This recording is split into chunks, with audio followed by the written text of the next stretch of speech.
At exactly 6:45 this morning, I found myself standing barefoot in my backyard with no memory of how I got there. But that wasn't the terrifying part. The terrifying part was the voice I heard on the phone at 3 a.m., my own voice, begging me to survive until sunrise. My name is Vanessa Reed.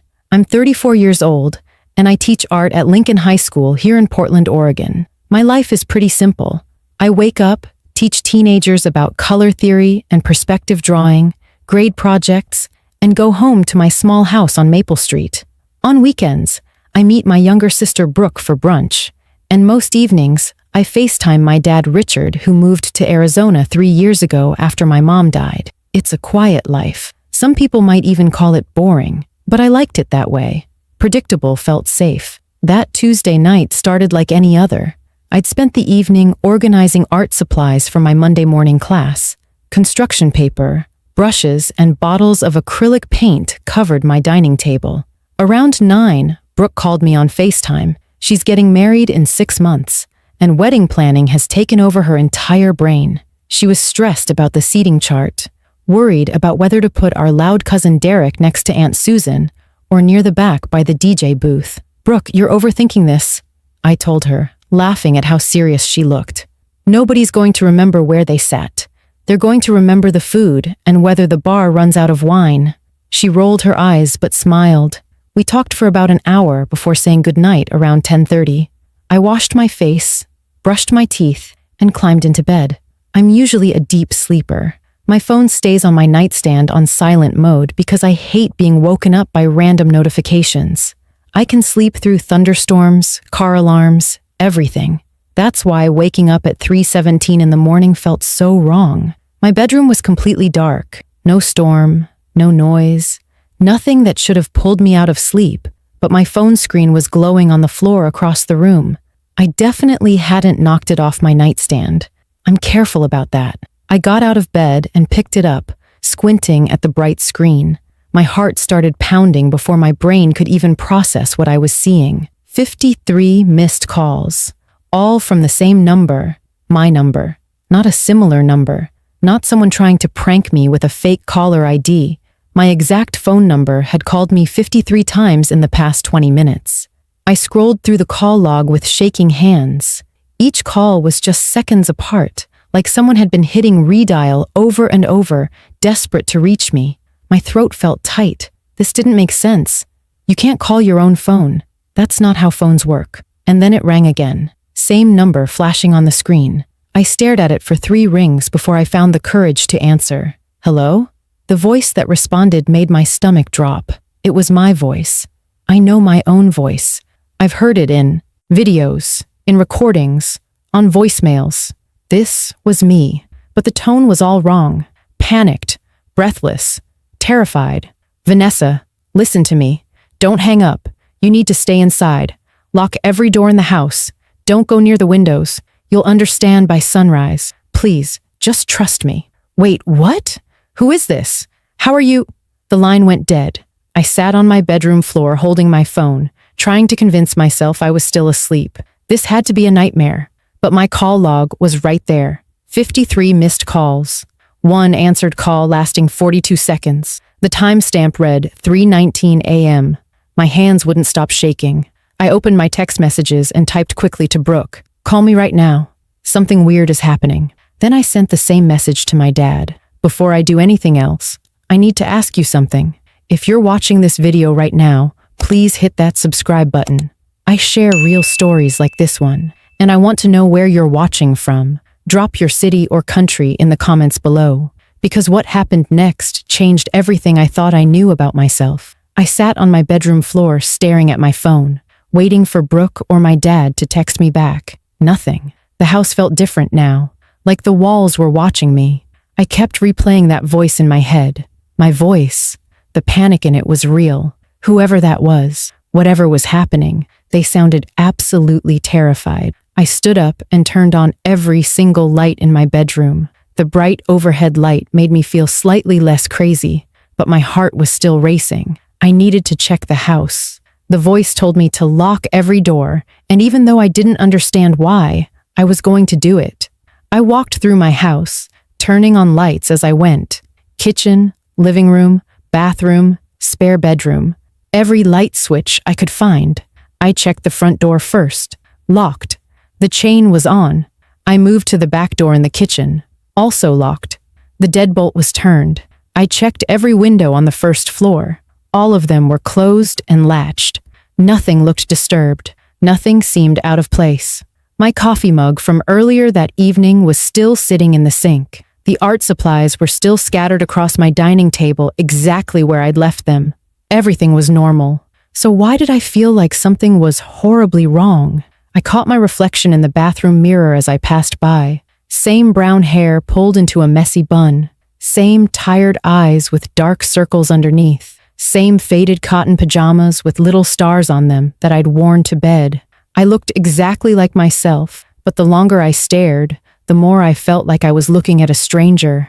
I splashed cold water on my face and told myself to calm down. Maybe someone was messing with me. Maybe this was some kind of sick prank. But how would anyone even pull that off? How do you fake someone's exact phone number and their exact voice? I grabbed my phone again and called Brooke. It rang 4 times and went to voicemail. I tried my dad. Straight to voicemail without even ringing. It was after 3 in the morning in Arizona, so of course he wasn't answering. I sent them both another text. This time I wrote exactly what happened. 53 calls from my own number. A voice that sounded like me telling me to stay inside. I knew it sounded insane, but I needed someone to know. At 4:15, I heard something that made my blood turn to ice. A soft scraping sound coming from outside. It was faint but deliberate, like something being dragged across concrete. I froze in the middle of my living room, holding my breath, listening. There it was again, scraping, then silence, then scraping again. It was coming from my backyard. I crept toward the kitchen window, my heart hammering so hard I could feel it in my throat. I stood to the side of the window and slowly pulled back the edge of the blinds, just enough to peek outside. My backyard looked empty, just shadows from the big oak tree swaying in the wind. The moonlight was dim, but I could make out the shape of my garden shed in the corner and the small vegetable patch I'd planted last spring. Everything seemed still, but then I saw them. Footprints. Muddy footprints leading from my back door to the center of the yard. Bare footprints. Small. My size. I stepped back from the window, my mind racing. I hadn't been outside. I went to bed at 11 and woke up at 3:17. I was sure of it, but I had to check. I walked to the back door and reached for the handle. It turned easily. Unlocked. The door was unlocked. I know I checked it earlier. I specifically remember turning the deadbolt and hearing it click into place. But now, it was open. My phone buzzed in my hand and I nearly dropped it. A text message from my own number. It said exactly this. Don't fight it. You've already been outside. Check your feet. My stomach twisted into a knot. I looked down at my bare feet. Mud. Dark, wet mud caked under my toenails and smeared across the soles of my feet. I started shaking. I had been outside, but I had no memory of it. I stood in my kitchen staring at my muddy feet, trying to piece together what was happening. My brain kept rejecting the evidence right in front of me. I didn't go outside. I would remember going outside, but the mud was real. The unlocked door was real. Those footprints in my backyard were real. Something was happening to me, and I needed answers. I couldn't just stand here waiting for sunrise like the voice on the phone told me to. I needed to know what was in my backyard and why I had apparently walked out there without remembering a single second of it. I ran upstairs and pulled on a pair of jeans and a sweatshirt. My hands were trembling so badly I could barely tie my boots. I grabbed the flashlight I keep in my hallway closet and the pepper spray my dad gave me when I first moved into this house. He made me promise I'd keep it by my bed. I'd always thought it was unnecessary, but right now, I was grateful for it. I took a deep breath, unlocked the back door again, and stepped outside into the cold October air. The temperature hit me immediately. It was probably 40 degrees, and the wind cut right through my sweatshirt. My breath came out in white clouds. The neighborhood was completely silent. No cars on the street, no lights on in any of the houses around me. Just darkness and the sound of wind moving through the trees.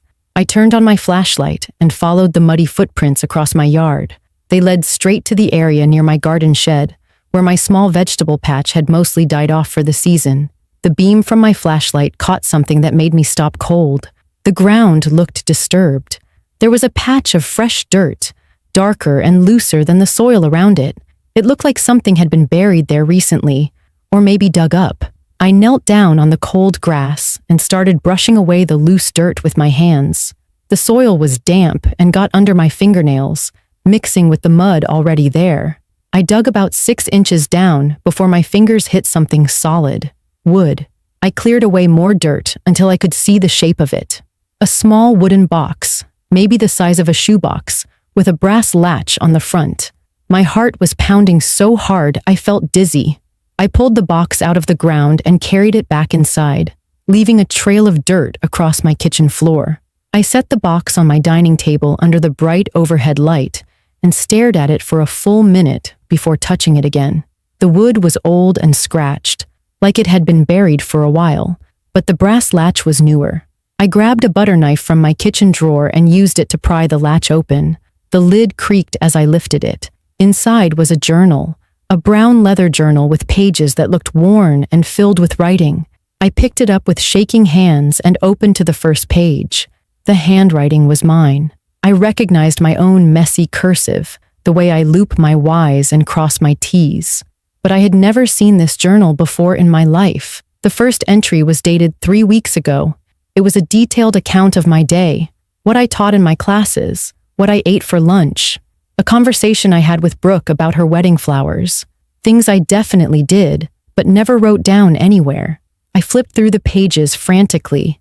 Every single entry was in my handwriting. Every single one described my life in detail.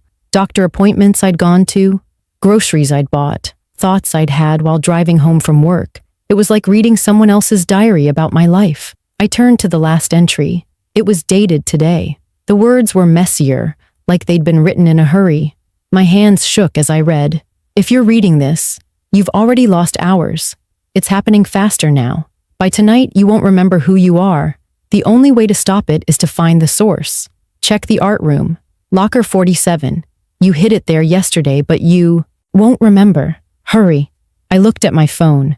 It was 6:30 in the morning. The sky outside my kitchen window was starting to turn gray. Sunrise was in 15 minutes. I didn't think. I just moved. I grabbed my car keys off the counter, shoved my phone in my pocket, and ran out my front door, still holding the journal. My hands were shaking so badly I could barely get the key in the ignition.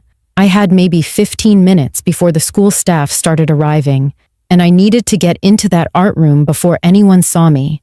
I pulled out of my driveway and drove through my neighborhood like a maniac. I ran a red light at the intersection near the grocery store, then another one by the post office. My mind was racing faster than my car. What did I hide in locker 47? Why couldn't I remember doing it? And what did the journal mean when it said I was losing hours? I reached Lincoln High School at 6:42. The parking lot was completely empty. The building looked dark and silent against the pink sunrise starting to break over the horizon. I used my teacher key card to unlock the main entrance and ran down the hallway toward the art room. My footsteps echoed off the lockers. The fluorescent lights flickered on automatically as I moved through the building. When I reached my classroom, my hands were shaking so hard I dropped my keys twice before I could get the door open.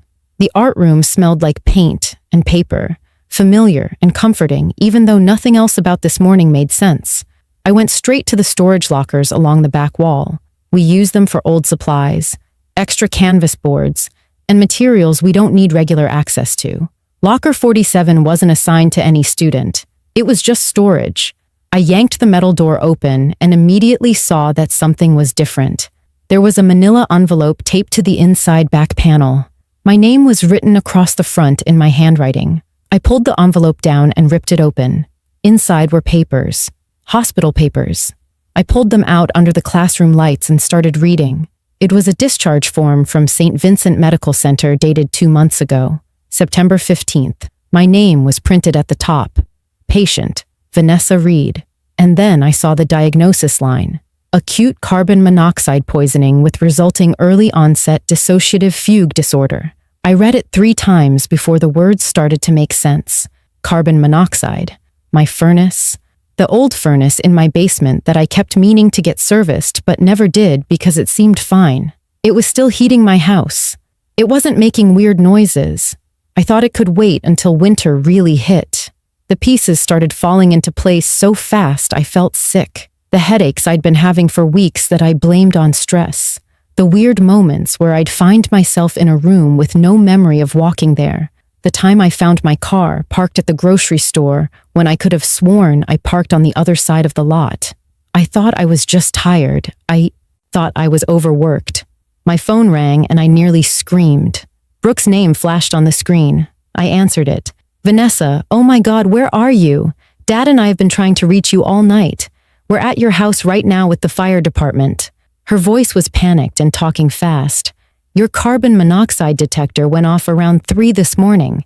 Your neighbor, Mrs. Patterson, heard the alarm through her bedroom window and called 911. The fire department broke down your door. Vanessa, the levels in your house were dangerous. Where are you?" I started crying. The tears came so fast I could barely breathe. "I'm at the school. Brooke, I've been having episodes. I've been writing myself messages and I didn't even know. I buried a journal in my backyard. I called myself 53 times trying to warn myself. I don't remember any of it. The paramedics are here. They said you're lucky. If you'd stayed asleep in that house, you could have died. Come home right now. We need to get you checked out." I could hear my dad's voice in the background, asking if I was okay. I sat down on the floor of my art room, surrounded by student paintings and supplies, holding hospital papers that explained everything. My brain had been slowly poisoning itself, and somewhere deep inside, it had been fighting to save me. I drove back to my house in a daze. The morning sun was fully up now, bright and almost painfully normal looking. When I turned onto my street, I saw the fire truck parked in front of my house, lights still flashing. 2 paramedics were standing on my front lawn talking to Brooke and my dad. I didn't even know my dad had flown in from Arizona. The second Brooke saw my car, she ran toward me. I barely had the door open before she pulled me into a hug so tight I could barely breathe. My dad was right behind her, his eyes red like he'd been crying. He wrapped both of us in his arms, and I felt 6 years old again, safe and protected. But I also felt terrified, because I knew how close I'd come to never seeing them again. The paramedics checked my vital signs right there on the lawn: blood pressure, oxygen levels, pupil response. They asked me questions about my symptoms. Had I been experiencing headaches? Yes, for weeks. Dizziness? Sometimes. Memory problems? I told them about the journal, the phone calls, the hours I couldn't account for. One of the paramedics, a woman named Jessica with kind eyes, explained what had been happening to me. Carbon monoxide poisoning doesn't just make you sleepy. At certain levels, it affects your brain in bizarre ways.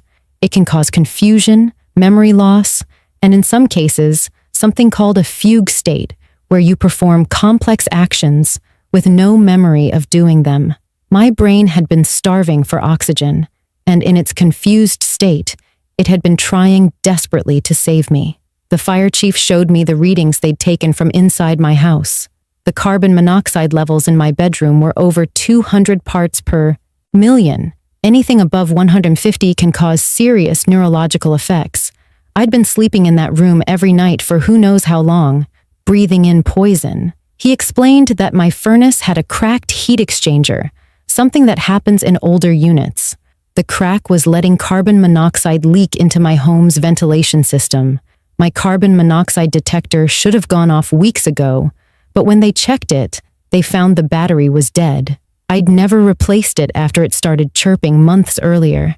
I'd just taken the battery out and forgotten to put a new one in. The doctor at the emergency room told me I was lucky in the strangest way. My brain's response to the poisoning had been unusual. Instead of just shutting down, some part of me had stayed aware enough to recognize the danger. The journal entries, the phone calls, burying the box with clues. It was all my subconscious trying to break through the confusion and get myself to safety.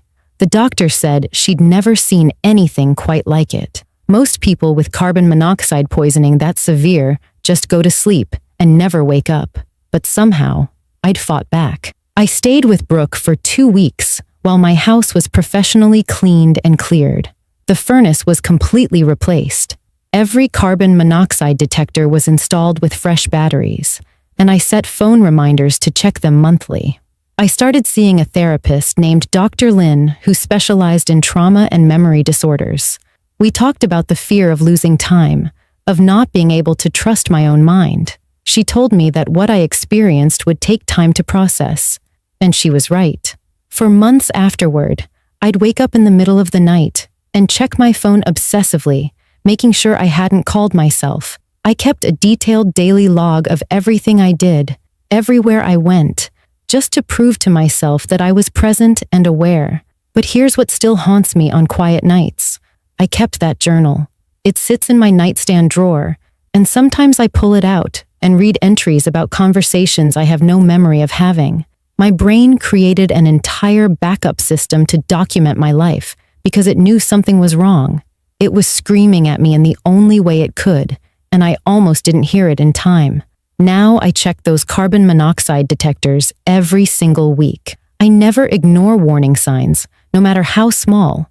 And I learned that sometimes the person fighting hardest to save your life is you, even when you don't recognize them anymore. If this story got to you, hit that subscribe button, because I share true stories that make you think. And tell me in the comments, have you ever had a moment where you knew something was wrong, but couldn't explain why? I want to hear your stories too.